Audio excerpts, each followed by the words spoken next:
I can't control, anybody else and what they're thinking, but I have got to charge ahead. I've got to pioneer ahead. Why don't you just get back to being you? Right. And people are going to love you and honor you, and you're going to have breakthrough because you stay true to your purpose. There are thousands of people that are thankful for you to do what you just said. Not care about what people think, find my why, and keep digging deep. But I'm starting this new hive business, and I feel like I'm completely back at the bottom again of just kind of going, God, I just need your strength today because this is freaking hard. Your prayer right now and your fear is the same one that I'm praying for to try to figure out as I get the hive open, and I'm just dealing in multi-millions right now. Yeah. But it's just and then you start thinking if you don't come through, what's going to happen? You've signed the dotted line. We've all signed the dotted line. Right. It's the same fear. Jeez. Crazy, man. All right, guys, welcome back to another podcast, Shaq in Progress. I have a very special guest today, Mr. Doug Wood. How are you doing today? What's up, Shaq? Good to be here, brother. Awesome. That's good to hear. It's funny because I started renting out this office space, and one day you just walk in, and I was like, no way, that's Doug. That's crazy. I don't know if you remember, but I met you at one of the Optavia conventions a long time ago. Yes.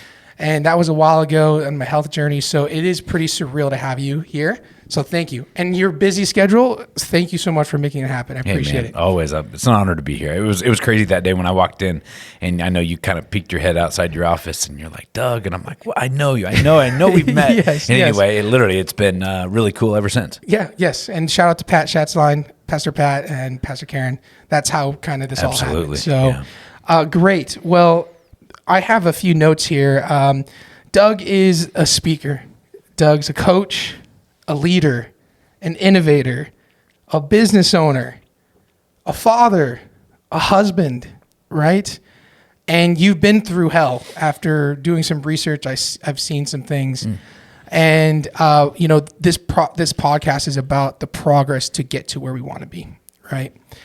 And hopefully in this journey you take with me for the next few minutes that there are some things that we can uncover for other people to grasp on. And maybe things that you felt like are gone and maybe you can't be worth anything to others. But I think within the stories that you're going to give and share with us, hopefully, that people can find value. Absolutely. All right, cool. So you do a lot of things, like line by line. And I think you've talked about that plenty of times. But what I want to do is take us back to little Doug. Yeah. And did you ever think that you were going to be doing what you're today? Were you looking for a blue chip collar job, just normal job, or were you always want to be an entrepreneur? As big as entrepreneurship I could see was through my father's eyes. He owned a small furniture store when we lived in Portland, Oregon. And growing up, I always really looked up to him. And as big as I could see, because my dad was the biggest fish in town. He was the biggest fish in my church. He was the biggest fish in town. So I always just wanted to be like my dad, and I'm like, man, I want to get into business like my father, and I sought to pursue that, and I did that. When I was shortly in coming out of Bible college, my dad called up and said, hey, Doug, you want to come in and get into the business with me? I want to mentor you. I want to coach you. I want to help you own a furniture store too, if that's something you want to do. And I was definitely not educated, definitely. Didn't, have one of the basic, 4-year degree type of lifestyles in me. I wasn't a college guy, so I'm just like, let's do it. And so I come from the school of hard knocks. I kind of grew up sweeping my dad's furniture stores and, the sawdust off the ground because he would make it and sell it. It was crazy. So, yeah. So I just kind of learned that way. So I just jumped right in with my father at 20 years old, which what was crazy is I was marrying my wife 4 months later. And so, talk about just kind of like, let's just go. Let's get married. Let's get into business with my dad all at the same time. That's it's like a continual theme in your life that I see. It's like you guys like to take action. You don't think too much about it. I'm sure you do calculate and think about it, but from what I've done or seen is you guys take action. You're an action taker. Yeah. That's how you get to where you're at. So tell me a little bit about growing up with the father, like a business like that. I hear different stories like, my dad owned a business. I didn't see him much. He was there all the time and I was there too, right? Was that kind of the same theme that you had growing up? Yeah, I look at I had an incredible upbringing with my father and my grandfather. I came from a very, I would say, even abundant-minded. They championed me. They're like, go chase your dreams. But I was told a few things that I'll never forget. that I had to push past. And one of those was, I was told growing up, don't chase success. Successful people, when you're chasing success, you take your eyes off of God. And it was very almost, I wouldn't call it spiritual abuse, but I would say, I was also told don't chase money. And I'm thinking to myself, Meshach, I'm like, what's wrong with money? I'm like, they collect it in church. They pass the plate around. They give you a link to text. You can tithe here. I'm like, why is money so bad? But I think people have a different perspective of money. Yeah. And I just really kind of sought out to kind of chart my own path. And I realized my dad also told me getting into the furniture business, he said, Doug, things are going to be really good, but also just be prepared to always be dealing with debt, and possibly he told me debt is normal because my dad dealt and he used a lot of debt to leverage. Right. And I began to take on his assumptions of debt is normal. And I realized that I had to stop and I didn't want to be in debt anymore. I got 10 years into business and I was tired of debt. And I'm like, why is this normal? Right. And so I had to thank my father and my grandfather for the things that they told me, because people are normally passing on, Shaq, as big as they can either see something or they have experienced, or something that they read in a book one time, and now they just repeat over and over and over and over again. Right. And so I realized I had to take, some of my father's truths, and I had to, chart a path for myself. And I'm thankful that I did that, and I have pure respect for my father. But I had to really make sure that I didn't adopt his negative thinking either. Right. Okay. So entrepreneurship was in front of you growing up. Absolutely. Like, it's there. And was there a part of you that didn't want to see did you see your dad's success or struggles and say, I don't know if I want to do this and I want to do that? And while you answer it, I don't know if I hit record on my phone. I'm going to check that. Let's check that. I would say for sure. I realized that I had to take personal responsibility. Personal responsibility in my life is literally my main core value. People come up to me right now, even, we'll probably get to the hive in a second, but I have, it's one of our core values, personal responsibility. And they'll come up to me like, Doug, just so you know, I'm taking personal responsibility. Like, they're almost not scared to come up to me, but they want to know that they are owning the situation before. And I'm like, no, owning a situation is just simply saying, you know what, if it's gonna be, it's because of me. And if it ain't gonna be, it's because of me. It's just saying, like, this is on me. If you want to figure something out, it's on you. Yeah. And I'm thankful I did that at 31 years old, was actually when I started my health journey. But I'd been in the furniture business almost 11 years with my father. And I just realized, am I chasing his dream or am I chasing my dream? Wow. And I think a lot of us, Shaq, we start doing something because either a pastor prophesied over us and said, you're going to, have favor in all the nations. You're going to be a missionary. You're like, I'm going to be a missionary. And you go and be a missionary for a couple of years. And you're like, somebody told me I was going to be a missionary. So you're doing it. Or I'm going to be a pastor. Or you're going to be in business with your father. And right. you're going to, and you start doing things. Or all four of my grandfathers and my parents graduated from, Eastern Arizona, and now I'm going to be the fifth. And you start doing these things because it becomes either a family obligation, right, or some type of like expectancy of like, wait a minute, is this really what I want to be doing? Right. And I think it's important in our life to stop and reinvent ourselves and go, wait a minute, pulse check here.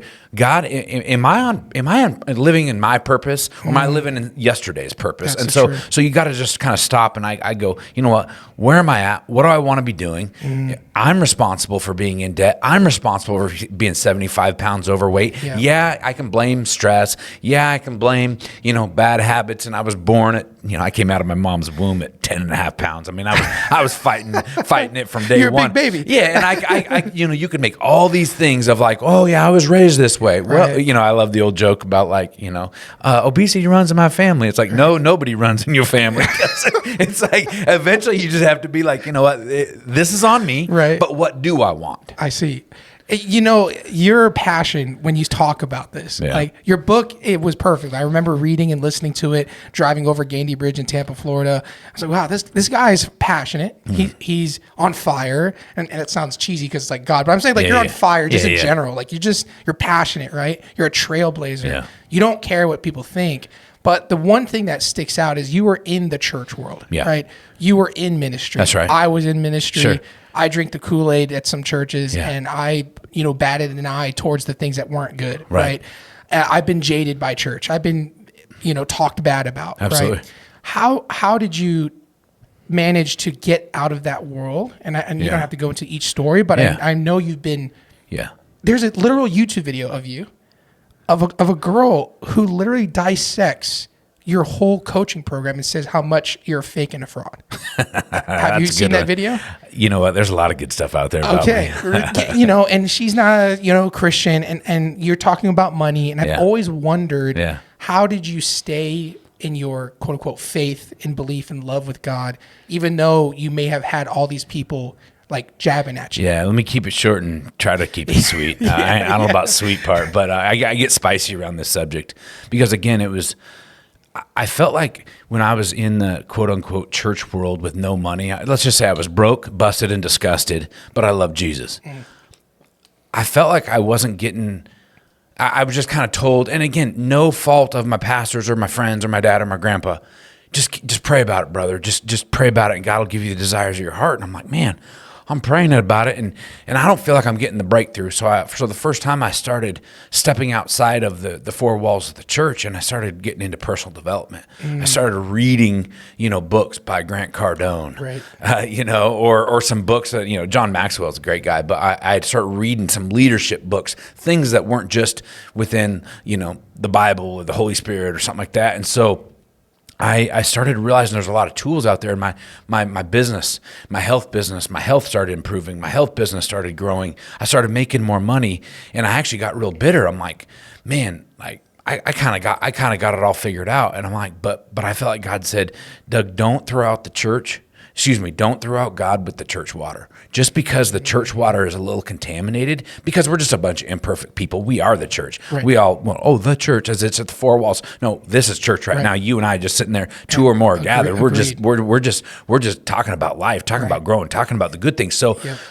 I realized that I had to do I want to throw out my people? Like, I feel like I kind of got out. Right. And do you either go back in and get your people and expose them and show them some of the tools to grow? Yep. Or are you going to just abandon it all and be like, nope, they're on their own? And I just felt like those are my people. So hence my book, Church Boy to Millionaire. Yes. Yep. But it's crazy. During that time, I started really going after it. And there's a story in the book you probably read. I'll never forget my pastor walking up to me, and I told him I was so proud. I'm like, man, mine and Tia's ministry, because for the first time I thought I was in ministry, because I was like, man, I am making money. I'm literally surrounded, helping people grow. I'm leading people to Jesus. It's just not inside the four walls of the church. Right. It's through business. Yep. And I was like, my ministry's growing. He goes, well, wait, don't you get paid? And I thought about it, and I'm like, yeah, but so do you. I'm like, don't you get paid? He's like, yeah, but that's different. I'm like, but is it? And I realized, no, it's not different. Then I started posting things on Facebook about, losing weight. And I started showing pictures of Tia, her before and after photo. And she'd have a sports bra and shorts on or something. And, and I'll never forget my pastor's wife coming into me one day at Starbucks and saying, Doug, the things you're posting on Facebook is causing other people to stumble. I don't think it's right. I think you're causing people to love and all this stuff. And I was just like, oh my gosh. Correct. First of all, if a picture of obese Tia and now a healthy Tia is causing someone else to stumble in a sports bra and shorts, they probably shouldn't be on Facebook. Right. It's everywhere. Right. It is like, oh my gosh. But I realized at first, Jack, I started to draw back. I started to pull back. And I realized I was just starting to get breakthrough in that comment, especially from that person of someone who I respected and I loved, hurt me so much that I pulled back for 2 to 3 weeks. And I began to clam up. And I realized I had a righteous anger come within me. And I'm like, no. I said, I am not. This is my story. I know my heart is pure. Yeah. I can't control anybody else and what they're thinking, but I have got to charge ahead. I've got to pioneer ahead. Yeah. And that was 14 years ago. Yeah. And I have faced adversity. I have faced opposition. I have faced hate. Yeah. Now you can go anywhere, probably on YouTube, and see all kinds of juicy stuff about me. Yeah. But you know what? You can also go on YouTube or Instagram or Facebook and see tons of amazing videos and things that I've done for others or that I've shared too, because I'm going to continue sharing the truth and the breakthroughs. Yeah. And that challenge of you coming out of that world, for lack of a better term, a cult, because that's how I felt growing up. It's like you do something wrong, they say that you're wrong about it. Your pastors are basically your fathers and your mother, spiritual mothers and fathers, and they rule your life, right? And that pain that you felt from the person that you looked up to. Instead of like internalizing it and being jaded, I'm sure maybe you had some time with that, but you decided to keep pushing forward. That's right. And I think that translates in just everything else that you've done right up to this point. So I always wanted to know where that was and how that came about, but you gave me and my wife a little bit of hope to not feel like we're in this like churchy world, speaking in tongues, laying of hands, which is great. But in that other sense where there's a lot of judgments, there's a lot of gossip and all that stuff. So I'll walk away from that because I know that's part of your life. There's a lot of humanness everywhere because that's what we all are. But man, it's what a journey life is, huh? Yeah. And I'm so glad that you're so self-aware of the things that make you feel like you're being held down, and that you have such a relationship with God that you're willing to be like, hey, whatever you tell me, I'm willing to go after. No matter who's telling me what, even my own family, I'll listen to you. Oh, believe you me, I can call BS on a lot of things. You know what? In pure love. But I will call BS when I see BS. I love it. I love it. I don't even care. Right. I don't even care no more because I care so much, Meshach, that I don't care. That's what it is. Like we're at this point. I'm almost 47 years old. Clock is ticking. I mean, I feel like I'm getting into the juicy stuff and the juicy years. But I'm like, man. Now you look at you look at Donald Trump, and I think of Trump, and so I don't know how we'll get political. Why not? Let's piss them all off today. But I look at Trump, and I'm like, man, dude, you can say what you want about Trump. Dude's got balls of steel. Right. Says anything. And I'm like, the older you get, you realize you know what? Sometimes you just got to say it. It's true. Especially if it's the truth or if it's your truth. And so I'm just kind of entering into that of like, man, I cannot hold back because every single day we're plagued with these negative thoughts. Should I say that? Should I post that? No, that's going to be dumb. Right now, my whole marketing strategy for the Hive is I'm literally in my head so much. And I'm like, no, why are we doing this business? Why are we taking aim here? Why are we like, get back to our why and stop trying to fit in and look as cool as, so-and-so's Instagram. Why don't you just get back to being you? Right. And people are going to love you and honor you, and you're going to have breakthrough because you stay true to your purpose. If you didn't do what you're doing now, I wouldn't be here today. Yeah. So I'm thankful. Maybe you don't see that at times, but there are thousands of people that are thankful for you to do what you just said. Not care about what people think, find my why, and keep digging deep, right? Along those sides, you mentioned a few things, social media. Your social media is long and it's fast and it goes years. And I love that you don't think too much. You just post. No. You just post what you think, right? That's a skill in itself. And that does take balls of steel to do, right? So how did you become so opinionated in how you feel and not so like shelled up in the way you feel? Like where was that breakthrough to get on social media and start talking the way you want to talk? Before Optavia, or was it Optavia? No, I'm taking a moment here because when some of your listeners might be listening to this right now, thinking, "Man, I want the boldness of Doug or Meshach. I wish I could just do it like they're saying." But I went to a conference about 7 years ago, Shaq, and I felt like I was pretty what I called decently accomplished in life by the world's standards. And, we normally be like, oh, if you're making, well over six figures or, you have X amount of followers. We put a crown of like they've made it. And so I was feeling like not that much, but I knew by the world standards I was doing pretty well. This is about 7 years ago. I had just became a millionaire. And I went to this conference and all these guys were getting on stage. A well-known conference that you guys would know a lot of the speakers. And as I sat there in the audience in my VIP ticket up front, I paid like $2,500 for the ticket, and I sat there for the 3-day conference, and all these guys that got up on stage were talking about like, you just got to do X, 1, 2, 3, X, Y, Z, and like your business will blow up, your life will blow up, you'll have the perfect marriage, you'll have the perfect this. And I'm like, I've done that. And one of them, actually a couple of them announced and alluded to how much money they made. And I realized I was making more money than them than they were on stage. And don't get me wrong, it was a lot of zeros. I made some good money in my life. And I was just thinking, they're sitting there acting like it's all over. Like they arrived, they hit that stage and arrived. And I was aspiring, thinking before they came up, I'm like, man, someday I want to be on a stage like this. And I realized the people on the stage aren't exactly living it.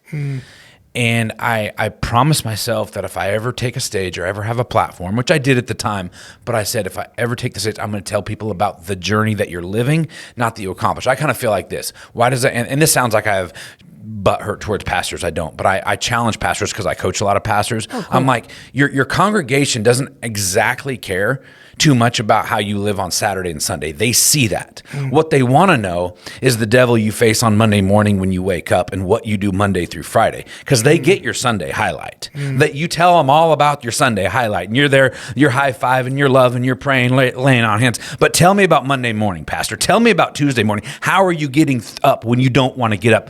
How are you getting up when your kid, you don't feel like you're connected to your kid? How are you getting up and pursuing when your wife just came at you for something and you're into this big argument and finances are coming at you and all this stress? I'm like, tell me how to get through that day. That's what I want to know, Shaq. And it pissed me off that people aren't talking about the day to day. So yeah, I'm kind of like, I know you look up to me, and a lot of people do, but I'm like in a new season of reinventing myself of like, yes, I've got a Optavia business. I love it. I own an online school. It's incredible, but I'm starting this new Hive business, and I feel like I'm completely like back at the bottom again of just kind of going, God, I just need your strength today because this is freaking hard. Like I literally, before I came over here, you asked me what I'm doing.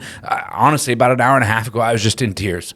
I just put my hands up and I'm like, God, I just need your strength today because this is hard. And I'm proud of that I can come here and share that with you, because it's not always easy just to push post. There's so much on my phone. I was finding so many videos this morning to send off to my team. And I'm like, dude, I never posted that. I never posted that. Why didn't I post it? Because I didn't think it was good enough. So I still deal with it to this day. And it's stupid. It is what it is, but we're all dealing with it, but we've got to push past it and do it anyway. Right. Jeez. There's a lot to unpack there. And I connect with you, challenges of life, and you call out to God for that, right? But what I know is true is a leader because they don't share these emotions. When you're in front of your staff, you're in front of your team, you're in front of your family, you're in front of your wife, you have to be the person they rely on. And multiple people that come on this podcast carry that on their shoulders. And then the question comes to, who does Doug rely on, right? Where does he go, right? Mm-hmm. I know you have Tia, that's your wife, but I'm saying above that and beyond, and it's God. And like without him, like that's huge, right? I'm not trying to make this a church podcast, but that's the truth. That's because of how I feel. Yeah. And that's a leader, right? So you carry that, and you've been carrying that for a while. And I found this picture, and I'll show it on there. So there's two here, but there's a young Doug here. I don't know how old you are exactly, but you're holding your baby. Yeah, my just boy. Moved to Scottsdale, I think, from that post. Tell me what was going on here, and what made you move to Scottsdale, Arizona, or were you guys here already? I think I couldn't figure that out. Yeah. So we moved down here. I love talking about this. I said my dad was the biggest fish in town. He was the biggest fish in his little town, his church. It was 2014, and I had gotten to he started making some decent money. Feeling pretty good, driving a couple nice cars. By the world status, you start feeling pretty good. And I started realizing that things weren't feeling like, man, my friends. What I did was my church friends are changing. My friends were changing. Everyone we were kind of going out with was changing. And I'm like, man, what's wrong with people? What's wrong with all these people? Come on, guys, step your game up. I'm like, we're in the game, where I feel like, come on, people. Yeah. And go to fantasy football league, men's night. They were changing, and I realized I drank the wine, have a couple beers. The beer didn't taste the same. The wine didn't taste the same. I'm like, man, we need to get some new wine. This stuff's a little bitter. And I realized I had changed. Wow. I had grown. Jeez. And it's a scary place to be when you start growing and the people around you aren't. You either have to remove yourself from rooms, and get yourself in new rooms, or you will oscillate and go right back. And the same thing is in our health, right? You're going to lose weight, and if you do not change the habits, you're going to put it back on, because stress will happen again. Yeah. Habits, there will be another Super Bowl party. There will be another vacation, whatever, whatever the thing is, stress. So I realized at that time we were starting to become the biggest fish in our church. And you know what? People were changing. Gosh, I wish my church would do this. I wish my church would do that. No, they hadn't changed. Not even my pastor had changed. I had grown, and I'm not saying they weren't growing. Right. I'm just saying we know it's like a frequency. Now you can digitalize your radio, but it's literally like going from once a radio station to another. Oh yeah, back then the station in between. It's like you can kind of hear it coming through, but you're on a new frequency. Right. It's like a Samsung and an iPhone. They're getting better now, but they just don't communicate as well as 2 iPhones do, right? There's just technology, and that's the way you are with your friends and your family. And so we made the decision that and we make decisions fast. We threw everything in a rental, and we lived out of a suitcase for a summer. We drove down to Phoenix. We drove to Dallas, Texas. We were looking at Denver. We just said we need to reinvent ourselves as a family. And we also, and the number one reason people don't move is because they always say either want a job that keeps them there, correct, or, family, and this is where I grew up. Okay, well, we eliminated, after you get over job, you can't make that excuse anymore. Family, and this is where you grew up. Great. Are you growing? Or does it become a cesspool? And if you're making the money, fly them out to see you, or you go back as much as you want. Yeah. So anyway, we settled on Phoenix, Arizona. We moved down here the summer of 2014. Wow. And we just knew we had to do it, because if we didn't move then, we wouldn't be having this podcast right now. Not just because we didn't know each other. Right. You would have never read my book. Yep. I would have gained all my weight back. I would be doing nothing. I'd be back in the furniture business. I'd probably be broke, busted, disgusted right now. Wow. Because I started to taste breakthrough, and either you get scared and you fall back, or you get scared and you run through it anyway. That's the truth. And you just have to embrace it. And so we did that. And so, I came down here. We had our son, which is my third child, my son Phoenix, shortly after that. And Phoenix because of Phoenix, or Phoenix? Phoenix was like the rising of the ash, but also like I wanted a male manly name. And then it was just like, Phoenix. What about Phoenix? And then I was like, well, that's cool, Phoenix, Arizona. Even though we were in Scottsdale, but we thought about naming him Scottsdale, but we're just like, that didn't have the ring to it. So Phoenix is cool. We went with Phoenix. Yeah, cool. Okay, I love that. I don't know if you know, but my wife and I moved to Arizona based off an Arizona T-Can in Florida, and that weekend we sold everything and just came out here, just off of work, because God told us, right? That's why I feel this energy. What year was that? 21. Okay, yeah. Good. We just like sold it. Got to. Left, right? We want to leave the past, start a new life. If we stay there, things will stay the same. So along this drive that you have, I want to ask, do you feel fear, or how do you handle fear? Because you got your family, like you leaving your hometown, leaving everything I know how that feels. But there was a sense of fear for me, and I was fearful for like a little bit while I was here. How did you manage that fear, taking your whole family and moving across the country? I want to go back one second. I have a question for you. I'm going to put you on the spot. Let's put Shaq on the spot for a second. Yeah. Since 2021, has your life or your income improved since living here? Both. Okay. Yeah. Here's what I'll say this. I happen to definitely feel this about Scottsdale. But I have yet to see someone make a bold move that scares the absolute living crap out of them. Yeah. And they did something against, and I mean, when I moved to, I had my pastors, my friends, like, what are you doing? Right. You're going to probably be back in 6 months. My family, especially, the pressure. Right. And you're just like, I've got to do it. Of course, you can always go back. Never go back. Number one. Now, I thought about it, but you'd never go back. Right. And I came here, and within 6 months, my income went up. Wow. My health improved. I call Scottsdale like the land of like health and wealth. It's like if your income or your health doesn't improve within 6 months to a year living here, you're in the wrong circle. Because it's like everywhere, and the sunshine helps too. Yeah. So is it fearful? Yeah. Damn right, it's fearful, because I mean, it fires me up, because I mean, I face fear every single day. I mean, and my wife wrote the book Kick Fear in the Face. So my wife is like a queen fear kicker. But it comes on through just knots in my stomach, and like anxiety comes on, and I've been dealing with a ton of fear lately. And I don't just love to say this because it's true. I'll never forget circling my furniture store praying for $12,000 to make payroll by a following Monday. And I was praying, I was walking, I was listening to worship, and I was praying. And then the next guy was praying for $1,200. Think of the guy paying for $1,200 to make rent by Monday. I was praying for $12,000 to make payroll by Monday. Right. The next guy is praying for $1.2 million by Monday. So I'm going to work like it depends on me, but I'm going to pray like it depends on God. Wow. Because and as you grow, we all have the same prayers. We all have the same, like, you have a need right now that you haven't even shared with me or your audience. Right. I have some needs that I haven't shared with you or your audience right now. Right. And I guarantee right now it's the same prayers, it's the same fear. We're both crapping our pants over some things. We're like, God, I really need you to come through. Yeah. You're as creative as you can. You're doing everything you can. And I guarantee both of ours probably have different zeros on the end. It's the same prayer. Wow. It's the same cry of our heart. The same guy literally trying to. There's probably a college student out there needing $120 right now. Wow. And it's Friday and they need it by Monday. Yeah. So they're out, someone's out driving Uber right now. You might be listening to this. You're driving Uber because you're depending on something. Your prayer right now and your fear is the same one that I'm praying for to try to figure out as I get the Hive open, and I'm just dealing in multi-millions right now. Yeah. But it's just like, and then you start thinking if you don't come through, what's going to happen? You've signed the dotted line. We've all signed the dotted line. Right. It's the same fear. Jeez. Crazy, man. That wisdom obviously comes with the tears and the pain. What you just gave for you listeners that have a belief in God or not, he's giving wisdom from life. It's not something you just read from a book. Like that was given to you, right? That helped me just in my situation. So thank you. That's really big. I want to kind of transition as our time goes. There's Doug.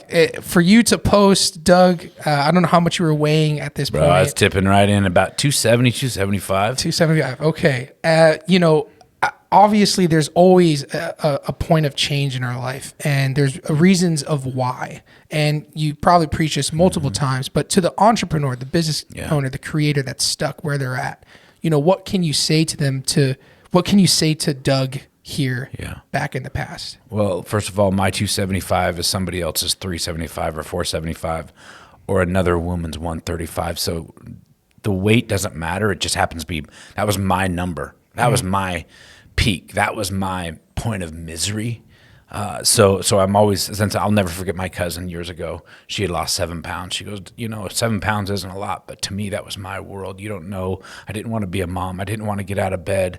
I just felt disgusting. And it was her 7 pounds. So again, weight is just a number, but I'll never forget that moment, of when I was just like, I've got to change my ways. I've got to do something about it. Now I've transformed a lot. That's almost 15 years ago. Right. Today I weigh in about 208, 210. Awesome. I like to say mostly muscle. There's a lot there, Doug. There's a lot there. But I like to eat. And we all do. Yeah. And then I like to say, first of all, your health. Obviously, it's important. For brothers like you and I, Shaq, somebody else's challenge might be alcohol or drugs.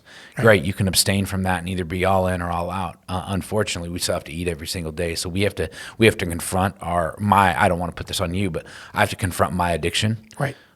3 to 7 times a day. And I have to look at it. I have to make a decision. And those aren't the times I'm not thinking about it. That's just the time it's in front of me. How am I going to keep going? Am I going to go too much? What's going to enter my mouth, especially the late at night nibbles? And I can tell you this, when you take personal responsibility for your health and just say, you know what? I am doing this. I am committing to me. This is one thing I can control. There's a lot out there right now I can't control. I cannot control who, I would have said this a month and a half ago, who's president. I can't control, what the weather is going to be. I can't control what my boss is going to do. I can't control what Zuckerberg and Meta's new advertising algorithm strategy is going to do. So there's all these things outside of our control that we can say is legitimate outside of our control. What we can control, we can control what we can control. And for me, it was my weight. And I knew that it was going to be a lifelong battle, but it was one that I was prepared to slay. I was prepared to slay and conquer this giant, and I'm still on it to this day. So was this transformation in life, who was it for? Was it for you? Was it for your family? A mix of both? It was mainly for me. I was sick and tired of being the dad that fell asleep, kind of passed out from food coma on Sunday afternoons or every single evening in front of the TV. I was just like, I was young. My girls were 2 and 4, and I'm just like, this is not who I want to be, because that's the visions that even though I idolized my dad, I had the visions of him. He was always obese and overweight, and I had the visions of him just passing out, eating nacho cheese and stuff every single night. And I'm just like, and then I was starting to just kind of do the same thing, and I was following right in his footsteps. And I'm like, no, I am going to do this for me. And I will tell you, once you conquer your flesh, once you confront your flesh, and I'm not talking, I'm talking literally like from a weight standpoint, your flesh. Mm-hmm. My spirit man came alive. People looked at me. You wouldn't have known that, Doug, but you would have looked at me and people would be like, Doug, you look different. I'm like, yeah, I lost weight. They're like, no, something. I'm like, yeah. Because what happened is my spirit man came alive. That's awesome. The flesh released, the spirit come alive. And because there was like some, I was back to some like frequency. You know, it was just like there was some alignment, man. I had to get all the sour cream out of the way, I guess. I don't know. Yeah. Well, so there's a little parallel here with the business and bringing up your father. You know, it was the business. You're following your father's footsteps, and then even your body was following it. Even your mind was following, and my finances were too. Because remember, my dad told me debt's normal, right? What did I have? $200,000 for the first 10 years of my life in business. I had debt, and I said, "Tia, this is normal. This is just how it is." Wow. I was convincing my wife that debt's normal because my dad convinced me, and this told me he was doing me a favor though. He was like, "Doug, I want to prepare you. Right. You will have good seasons, but you will have seasons where you need to use debt, and it's normal." Right. I'll never forget it. Again, he was his intentions were pure. Correct. Yes. Don't freak out if, you can't make payroll. That's what debt's for, or whatever.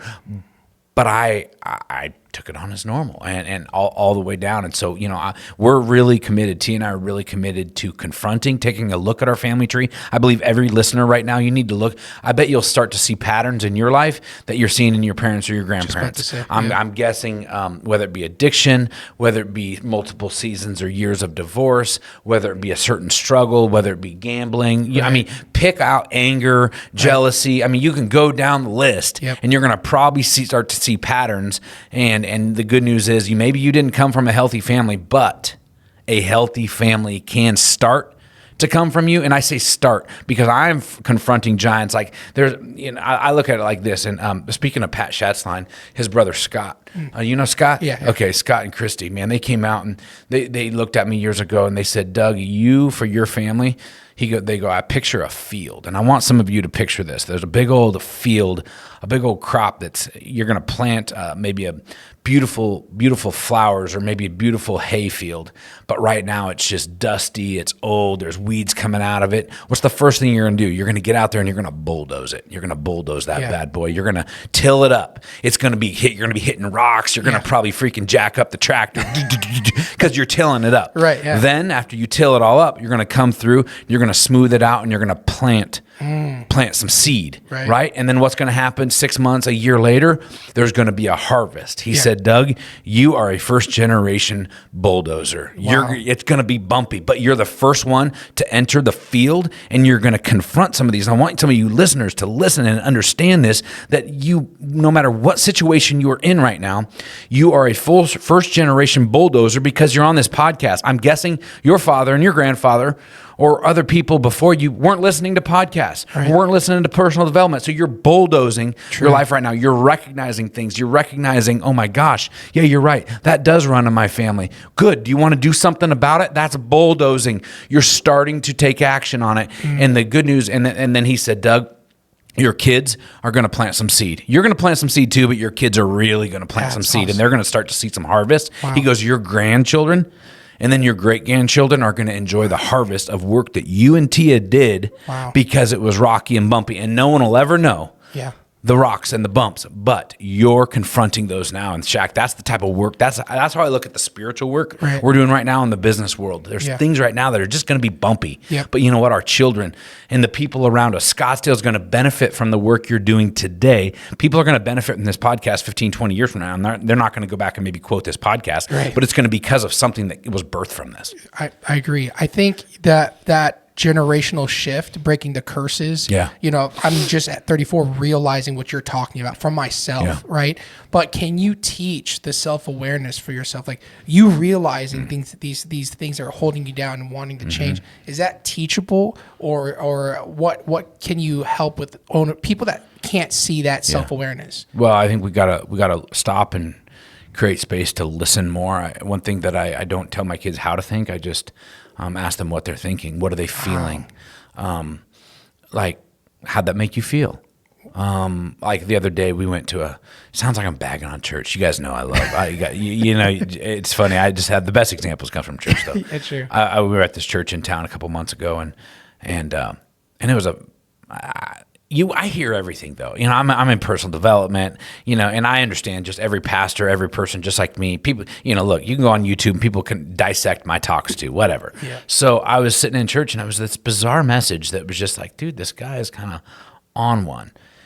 And I went home, but I'm like, I don't want to put that on my kids. They sat there right next to me. I got teenage girls. I went home, and then on the way home, I'm like, hey, what'd you think of the message? And you know what? My girls loved it. They told me all the good from it, but I was focused on the one or two things that was just, it wasn't off. It was just a opinion that it was just like, that was so not necessary. It was like a backhanded compliment. Yeah.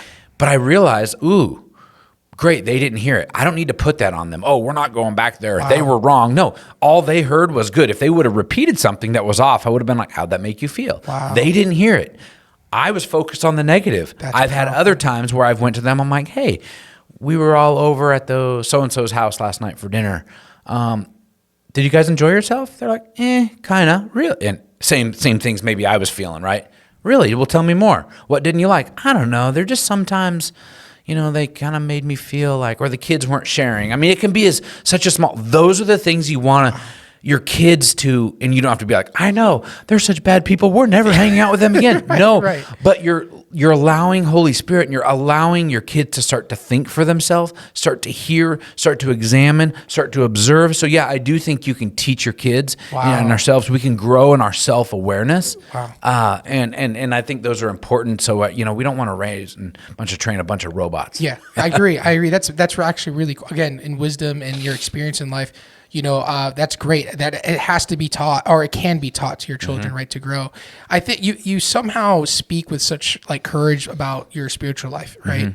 And you somehow marry the secular, there's no other way for me to like put that, but the secular world and the spiritual world, and you somehow marry it. I think the Hive is such a great picture of people who have no clue who God is and have no relationship or didn't even know what his love feels like. Right. And you somehow marry those two things together. It's not a church, but I'm sure you and Tia look at it as a place for people's lives to be changed, right? Yeah. It's your place of church and ministry. So how did you learn to do that? How did you learn to combine the spiritual life and then also the secular world that we live in and make it so appealing? I guess I go back to doing home events where I started having more people show up to my house and find so much breakthrough when they were coming together around losing weight and getting healthy. Like they would come over because I would share with them health tips, or we'd have like a special night for health coaches and invite clients, and all these clients were just like wanting to come over and be like, man, they became hungry, and I just realized the breakthrough happens in community. And I'd have other times that I would, be speaking and on stage or whatever, and I'd get off stage and people would come up and be like, you're a Christian, aren't you? And I'd be like, why do you say that? Because I'm like, I don't know what category they're throwing me in. I'm like, remember, I'm the guy that wants to get out of the church water. It's stinky. It's kind of gross sometimes. So I'm like, don't go throwing me in with the Christians. Right. I will say I'm a very, very, when everyone asks me now today, like, what are you? I love Jesus and I follow Jesus. Nice, yeah. I ain't tied to a denomination. I love it all, but I can't find the word denomination in the Bible. So I realized that there's so much. I understood my mandate. That's the answer, Shaq. I understood my purpose on this earth. I stopped chasing, and some of you might be chasing, your dad's a CEO, your brother's a lawyer, your cousin's a lawyer. Are you supposed to be a lawyer? No. You might supposed to be a paramedic. And you know what? You're going to serve the best paramedic as the best paramedic, and you're going to meet with people on the edge of the hospital and on the edge of the back of the ambulance. And that's where your place of reign and your place of ministry is, because it either fuels you or you're adding value to this world. And so I did decide just years ago that I'm not going to try to do things normal. I'm not going to do the stereotypical stuff. And when we were building out the Hive, which is a world-class luxury health and fit club right here in Scottsdale, we did open 50 days ago. Oh, my gosh. Amazing. We pictured a group and a place to bring people together around a common thing. Yes, it's around health, but at the core of the Hive is this place we called the Gather Space, and it's like the living room in the heart of the Hive, and it's a place for people to connect and come together. Because I know people will come into my gym for cool lighting or good music or good equipment, right. Or a big old grass wall or all this wild and crazy, honestly stupid, overpriced. Wow factor stuff that looks really good on Instagram. The gorilla's awesome. The gorilla is awesome. The gorilla is also $15,000. and people think the gorilla is cool. But if that gets him in the door Yeah. to where I can look at him and just say, you know what, brother, you're amazing. You belong here. God has a plan for your life. And you know what? Let's get fit and healthy and thrive together in 2025. If the stupid $15,000 gorilla gets him in the door to where they can be like, dude, I belong here. These people get me. There's Scottsdale entrepreneurs here. These people, you know, have been hurt too in the past. These people still struggle with their health. Yeah, these people, you know, get in their head and, you know, sometimes disrespect their wife too. Yeah, you're normal. It's called you're human. Yeah. This is a place to belong. And so I just realized that I connect more with people outside the four walls of the church because I've created my new, there are no walls. There's just people. We're just kind of in this messy thing of life, connecting, doing entrepreneur stuff, raising kids, sharing things. So yeah, that's kind of what makes me tick. And it's so, there's no one else that I know in my world of sphere, even on Instagram, that's capable of carrying that spiritual world and the secular world. And you probably know this, but like I just heard, like your treasures are stored up in heaven, right? And I know you and Tia, like everything here is great, but I know you guys are working for a bigger purpose, right? I'd like to touch on that. Your Corvette's sick, you know, the G-Wagon's awesome. You have you live at a great place. My wife and I love that place. Like, but I know God has to do with it, but how do you keep, to the people that don't have God, but how do you keep the things that you have not hold you down? Like, I know you don't buy these things to flex who you are, right? But you wanted these things, right? And there's always this like battle between that. How can you speak to those people that battle that feeling? That's a great question. I remember years ago, you know, Dr. A? Yeah. The co-founder of Optavia. My book's at home.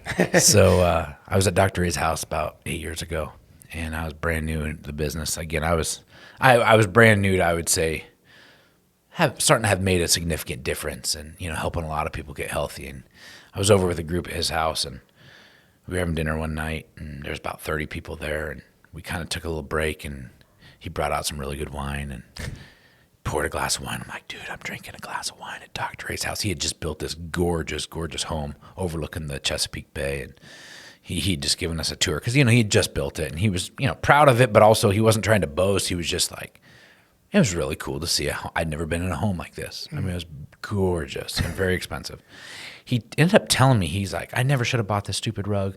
He goes, it's beautiful, but my dog's, you know, blah, blah, blah. But it was like $60,000 rug that came from overseas. And the thing was like the size of this building that we're in. It was a huge rug. I'm like, that's crazy, blah, blah, blah. So anyway, I'm drinking wine. I'm sitting on the edge of the couch, and I was still kind of eating, and I finished my plate, and I had my wine right in between my lap, a glass of wine, and somebody comes up behind me and bumps me. And that whole glass of red wine went all over this white, gorgeous rug. And it was like you could hear a pin drop in the place. And so I get down, I'm trying to clean it up.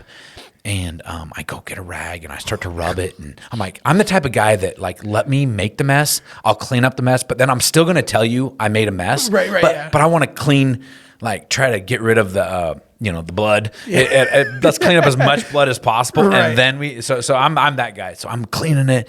And all of a sudden I hear this voice, and I barely even know him. And I hear this, like, Dr. A voice, like, you're not rubbing that, are you? Evidently it's some type of rug. You don't rub it, you pat it. And I'm like, no, I'm not rubbing it. Humiliated. Oh, no. He walks away. I get it cleaned up. I don't remember. I'm just like, I want to go hide in a corner. Right. I hide in a corner. And he walks up and he grabs me. It's like 45 minutes later. I mean, I want to cry. I want to leave. I want to go fly home. And he looks at me. He goes, Doug, I should have never bought that stupid rug. He goes, $60,000. He goes, you know what? That rug's doesn't mean nothing to me. He goes, you know what means something to me? Is you and me and what we're going to do together and how we're going to change this world for health. He goes, so don't you dare let that stupid rug, because I should have never bought the dumb thing, and I'm never buying something like that again, because you and me are what matter. And he looked at me, and he was like, that was the first time I had ever met someone with significant of millions of dollars. And I just literally, a murder scene took over his white rug. I mean, it was so bad. Merlot. And, it was everywhere. Yeah. And he looks at me, and somebody with that much money that was just talking about the beauty of the rug and everything, to turn around and look at me. And I said, when I make money and when I, quote unquote, make it, that's how I want to make sure that my money is too. So my vet, yeah, I always tell people, they're like, wow, that's gorgeous. I'm like, you can touch it. You can sit in it. Really? I'm like, well, my dad has one. Nobody can. I'm like, dude, it ain't a museum. I don't buy it. It's just stuff. Right. And we can't take it with us anyway. So why we have it? Why not enjoy it? Wow. So I look at everything like that. I mean, I've had a lot of accidents with all my cool toys. And at the end of the day, I mean, pardon me, Shaq, I'm like, it's just shit. Yeah. It literally, it's just shit. That's and awesome. you can't take it with you. And it just is what it is. And so you know what? I like money. Yeah. I like it because I can do a lot with it, and I give a lot of it away. Right. And right now, why I'm praying so hard right now during this startup is I'm like, a lot of people, a lot of charities and a lot of ministry people depend on us monthly. We support them.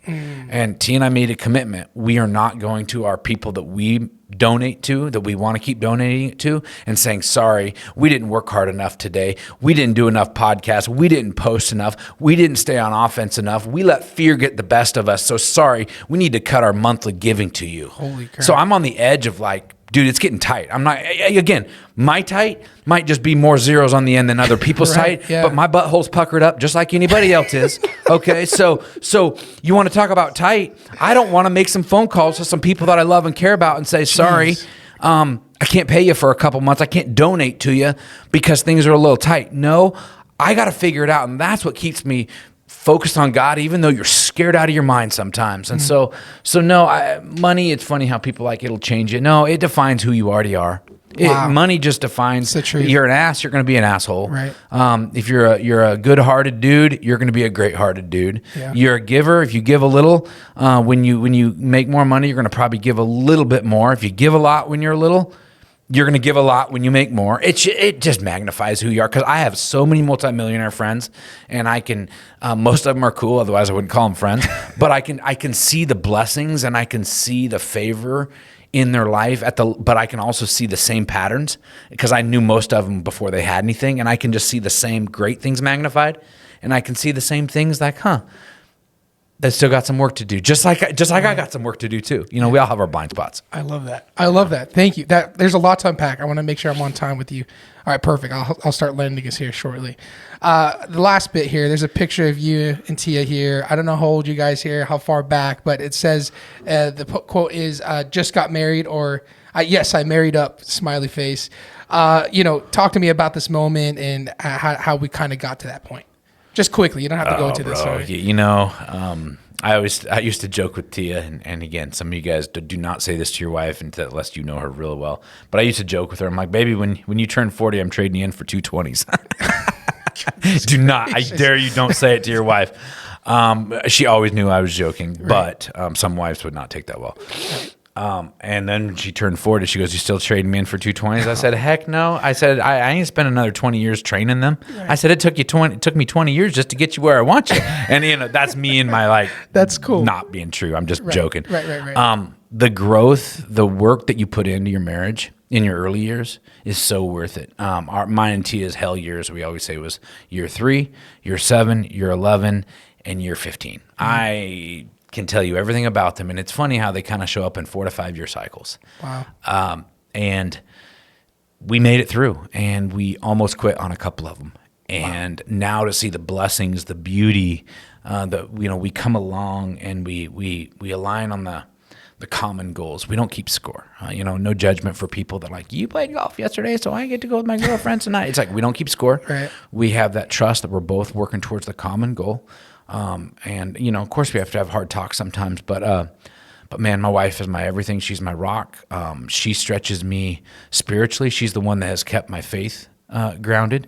And I'm the one that keeps her, in action. And come on, baby, you got to make them phone calls. But I tell you what, she'll pray, and I usually do the work. And where the sweet spot is when I do as much praying as her, and she does almost as much work as me. Yeah. Because that's my default. Shaq is to Doug will figure it out, and then I'm like, oh crap, God, what do you think about that? Mm-hmm. And her default is, God, what do you say? Right. Oh crap, you mean I have to actually work for it? And the truth is, it is somewhere there in the middle. Right. And so, finding that good woman that either, and every marriage has their thing, her and I happen to be equals in a lot of things. I was just about to bring that up. But a lot of times it'll be you leading the way, and the other one is truly just the home support, right, or vice versa. But it's saying like, no, like you're equal contributors to everything. You make family. You might make the majority of the money, but the decisions are made equally because guess what? She's carrying weight at home that you're not, and so it's honoring our spouse for who they are, not you guys trying to make your wife into Tia or me trying to you trying to and vice versa. It's honoring exactly where our spouse is and who God made them and our marriage to be. That's awesome. Yeah, I love that you kind of just went into it. I think you guys are a great example for younger couples to follow, whether in the church world or not. Yeah. You both. When I think of Doug, you can't think of without Tia. Right? When I think of Tia, it's with Doug, right? Yeah. And you guys are a powerhouse together. You're a powerhouse alone by yourselves, but together you guys are really powerful. So I want to bring that up, and I'll start taking us home. I wish we had more time together, but we'll. This picture. This was one of the earliest ones. You got a haircut. You were kind of like getting a new do. And, did I have foils in my hair? Yeah. All right. Yeah. And it's just like a little like artsy Doug, like kind of taking pictures. And I wanted to ask you, like, was this kind of your inventing yourself, like on Instagram, like starting to take pictures yourself? Was this uncomfortable or was this kind of coming natural to you? Man, you're stretching me here because I've clammed up the last year or two unknowingly. You know, when you start overthinking things, my best seasons of growth, I can think back to the Doug most fulfilled check or Doug making the most amount of money are the years that he didn't care about nothing and he was just free balling, like literally just free flowing. And that was me. You know, I literally get my hair cut right down the way here. Okay. And you know, I highlight my hair and yeah. And I just would whatever's going on, like, you know, duck face, be crazy, be stupid. Yeah. And I realize that I'm most free when I am me, and most of us are. And man, it seeing those photos remind me that, you know, people just want to see the stupid stuff. We're living in such a filtered world. Yeah. I mean, you look at Instagram, there's 4,000 filters. You could, you know, you do a zoom. There's all these backdrops. You can do all these, you know, glow, touch up stuff. And you know what? You ever met somebody and you're like, dang, they're pretty, you know, in a very respectful way. Right. And then you meet them in person, they come in, you're like, Is that the same person? Yeah, right. No, it's amazing what these touch-up things will do. Or they have their best photo from like 10 years ago. Yes. And we need more real people in this world. We need to be more real. People are more drawn to authenticity. Again, they relate more to your struggles, right? Than they do your perfection. I'll close with this story in case you want to keep going because I'm good for a couple minutes. But okay. My most viral video I ever posted came probably same thing 6-7 years ago, and it was the one. Even me as a health coach was I drove from California to Phoenix one night, and it was like 6-hour drive, and I was out seeing my mom. I don't know what I was doing, but I powered through, man. And dude, the munchies got me, and I murdered every Circle K about every 50 miles. I kid you not. I ate into glutton. I ate into disgust. By the time I rolled into Phoenix, I was on a sugar high, a Diet Coke high, and a Reese's high, and I was just gross to myself. So normally when I would do that, I'd grab all the wrappers. In the past, I'd go throw it away. I wouldn't tell nobody. I would just, you know, try to get back and flush it out the next day with water or take a big old crap, you know, whatever you're not supposed to, you know. So and I wouldn't tell nobody. But the next morning I went out to clean it out, and I didn't do it that night. I remember when I woke up the next morning, I went to clean it out, and I saw those Reese's wrappers all over the ground. And I was just like, somebody needs to hear this. And so I went Facebook Live, and I'm like, I just did something really stupid last night. And of course, I had all these people side texting me like, dude, you're a health coach. You're not supposed to talk like that. Right. It's the same old crap, dude. Yeah. Yeah, we are supposed to talk about that because guess what? That video related to thousands and thousands of people. That's the truth. Because they thought health coaches have it all figured out. Oh, Doug's got it all perfectly figured out. And they start to self-isolate. They start to self-stuff. True. And I'll never forget, I had more people reach out and want to get healthy. Literally, me, Doug, I want you as my health coach because I can relate to that. Wow. I can't relate to Mr. Abercrombie and Fitch, you know, these freaking chiseled Greek god abs. Yeah. No. They can relate to a brother that just murdered Taco Bell and then tore up Circle K about 4 more times after that. And so, you know, we got to share those moments as a business owner, as entrepreneurs, as pastors, as content creators, as building out our businesses. We got to share more of that. And as I'm saying this, I'm getting convicted because you guys need to know more about the pain points of this recent business and the hive that I built out and that I'm still in the thick of. So this is activating. This is the importance of this type of stuff, because you're activating something in me in today that's fresh, Jack. Cool. And so this is an honor to do this. Awesome. Well, thank you. I'm going to start landing us here. There's rapid fire round of questions. All right. But right before that, there's just a few bigger questions. So first big question is, what is your biggest regret if you have one? That's a big one. He's drinking a lot of water. My biggest regret is waiting till I was 31. I'm really making sure that this is it. I feel like there's a lot of things I should have been doing sooner, and I didn't wait. I waited till I was 31 to truly go, enough is enough. But I had a few enough is enough moments that I could have taken earlier, and I didn't. And so I now try not to let any enough is enough moments go one more day. Wow. Because I feel like, man, where would I be today had I actually took action on the same feelings I had when I was 24. Wow. And I'm here to tell you, if you're 47 or you're 57, it is not too late. Today is your day. Right. Do not delay. Do not let. I woke up last year at the beginning of 2024.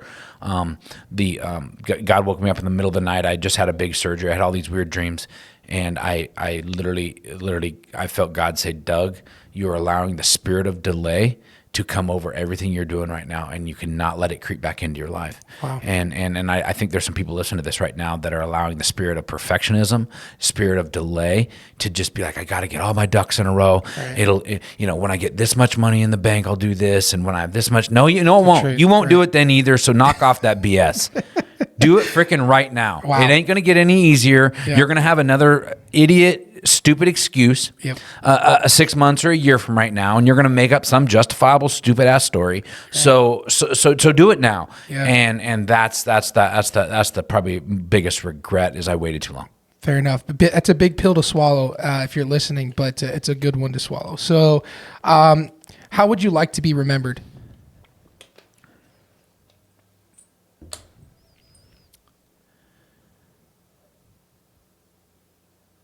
I'm a feel-good guy, and I like to cause discomfort in people, but challenged.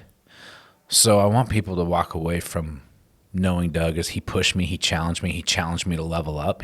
But at the same time, I've had people tell me, like, dude, when I get done listening to you or one of your speeches or talks, I feel like you just slap me across the face. But I'm like, slap me one more time, because I really enjoyed it. I understand that. So I feel like if that's how you want to remember me, I slapped you across the face, but you enjoyed it and you wanted one more slap. Good. I made you feel good while beating you up. I'm just visualizing you slapping me and me like, yeah, another one. Yeah, hit me one more time, baby. I like it. That's perfect. I love that. How do you see yourself in 5 years? 5 years, I see myself slowing down would be the wrong word, but because I don't ever want to retire. I've tasted retirement. About 4 years ago, I was making the most money I've ever made in my life. The easiest. I mean, everything was automated. Everything was just simple, and I was the most miserable. Wow. So we're meant to always be living out what we're supposed to be doing, which is stuff like, for me, speaking, challenging others. But I'm in another build and a grind season, and I would like to. This is my last, I would say, startup. This is my third startup. Really, I own 2 other companies. Right. This is my third one, and I would say I would love to see a better path forward of duplication. And this last startup, I'll spend the next 4 to 5 years getting it there, and then by then I hope to be maybe having grandkids, which is weird to say because I do not feel like a grandfather. But I do have a 20-year-old daughter. Wow. My other daughter's 17, and my other is 13, and my boy's 8. And so I 5 years from right now, I'm spending a lot more time. Maybe my wife says she wants to have a place in Israel or on the Sea of Galilee. Ooh, so that's cool. I really, okay, let's just cut right to it. I envision operating at such a level where I could fly right here from Scottsdale Airport directly to the Sea of Galilee. Wow. Private, and just go to our Sea of Galilee home for a week and fly right back to Scottsdale and be like, oh yeah, I was just in Israel yesterday at our Airbnb in Israel. Like, I love that. Gangsters that. That's So cool. so I just want a little bit more freedom which means financially, which means you got to be making a bigger impact, right? To have that flexibility, because private aviation, it is my motivation, but private aviation to me, it just means freedom, and I can be where God calls me to be, not where a paycheck tells me I need to be. Mm-hmm. And I just like the flexibility and the freedom to go and then get right home. I love that. I hope that for you. You make it clear it's a private air park that he's talking about, more private than not a public airport. Oh yeah. I can do that now. That's what I can do a couple layovers and get there now. No, there ain't no layover. It's called the G6. That's right. From literally right here to down, not even into Tel Aviv. I'm talking right down on the edge of sea. There's a private airport there too. Oh, okay. I've seen it because we've been there. Wow. And I'm like, dude, that's just Scottsdale Airport to see a Galilee airport. Cool. Tell me you ain't walking on water then. That's right. Yes, that's that level right there. I love that. Last big question is, what is success to you? Man, if it was over today, my family. It's my being connected to my wife, to my girls, to my son, knowing that they're proud of me, that they know that I'm emotionally present, spiritually present, physically connected, present with them. That's success. And right now I'm living that dream. And I pray every single day, God, give me the ability to be the spiritual father and the connected father that always, no matter their ups or their downs, or no matter my ups or my downs. And so I'm living success because my family, they love me, we love each other, and they love the Lord, and I'm honored. I'm happy for you. Thank you. You came a long way. Thank you, brother. I know you got more to do. So yeah, man. All right, last fire round questions, or a bunch of fun questions. Wait a minute. He already said last question, but we're going to keep going. I like it. Last big question. That was the last big question. Rapid fire round. I don't want you to think too much. I just want you to answer the question. Here we go. All right. Are you a pizza or spaghetti guy? Pizza. Okay, nice. I didn't think that. Coke or Pepsi? Coke. Okay. Do you drink Coke normally? Diet Coke? Coke Zero once in a while with Mexican food. Okay, I like that. I stopped buying it at home. Okay, fair enough. Drink too much. Are you a walk on the beach or early morning hike type of person? I feel like I know this one, but maybe I'm not. Right. Oh, man. Well, I'm an early morning hike because I live in Scottsdale. Yeah, that but one's tough. Any beach I'm at, you will find me out running on that beach in the morning. I love that. Okay, cool. If you can make $1 million once, would you take that, or would you do $15,000 a month for the rest of your life? 15. 15? 15. Okay. Why is that, if you don't want me to ask? I always ask that.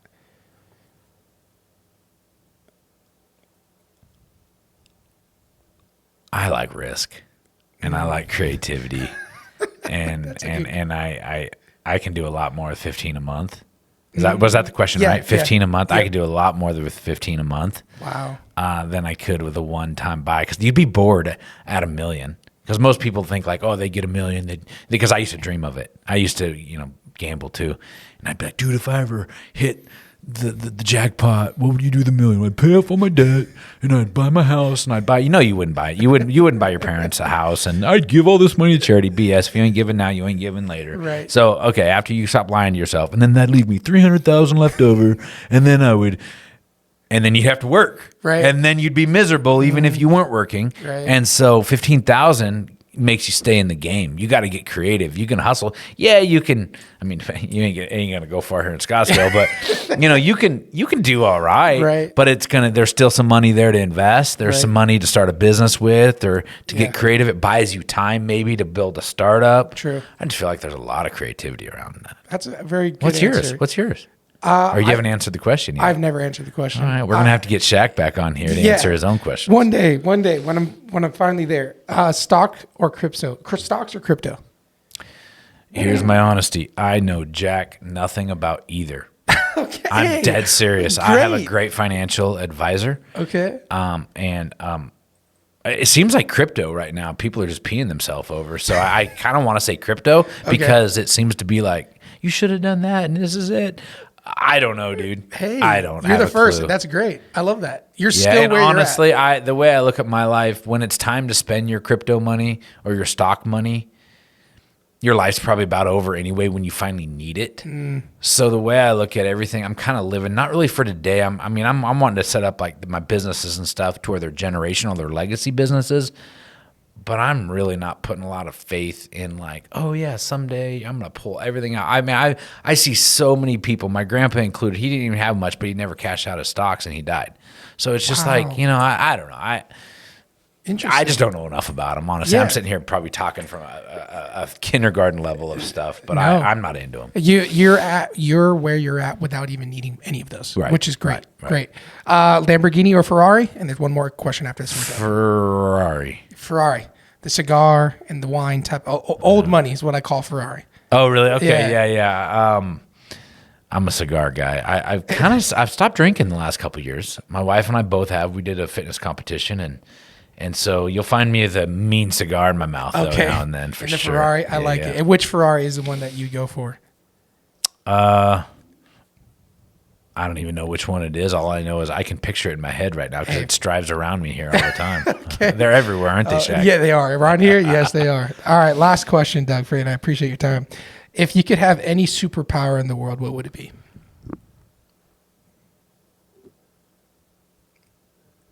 Probably to go back and, because T and I say this, knowing what we know now, could you imagine reversing and going back 10 years and just like right now, I'm 46, just 36. Yeah. And nothing, like we'd been married 25 years, like everything's the same except you're at 36. Like just give me 10 more years in this like sweet spot of my life.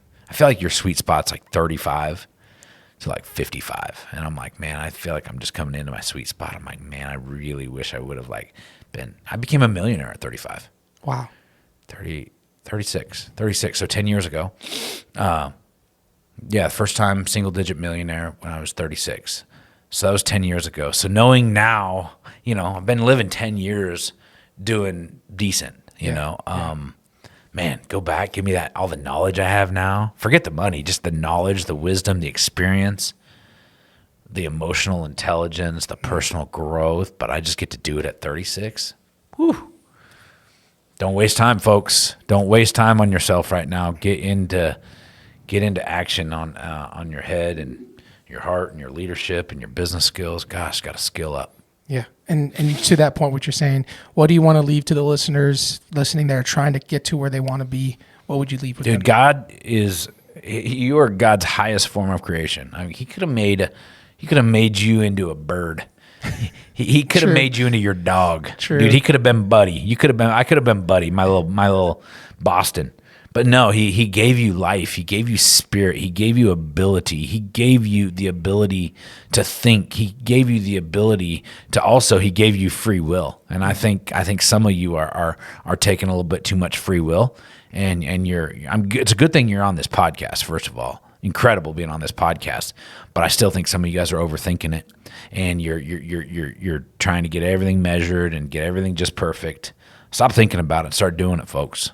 Stop thinking about it and start being about it. And that'd be my challenge. That for those of you that are married, go love your wife, go love your kids. Make sure that you are emotionally connected as well as you're financially providing for them or financially connected to them. Like, we thinking like, oh man, if I could just do this for them. Like, no, they need a present father. Right. They need your wife just needs a present husband that makes sure that she knows that you love them and that she can be secure in you, and she needs to hear that. So I think us men sometimes need to slow down and yes, there's a lot of things pulling on us men, but also I think it's important. A lot of times we feel that nag or that pull is because they're not feeling secure because we're so into building and providing for them. Sure. A lot of our best provision can be emotionally and spiritually. Wow. Because clearly you're already providing for them financially. And yes, I know we want to provide more and better and do big things, but make sure that their heart and their spirit's full too. Wow, that's a lot. Guys, I hope you enjoyed this. You can find Doug on Instagram at The Real Doug Wood. Nice. Not the fake one. Not the fake one. The real Doug Wood. Thank you, Doug. Appreciate it. You bet.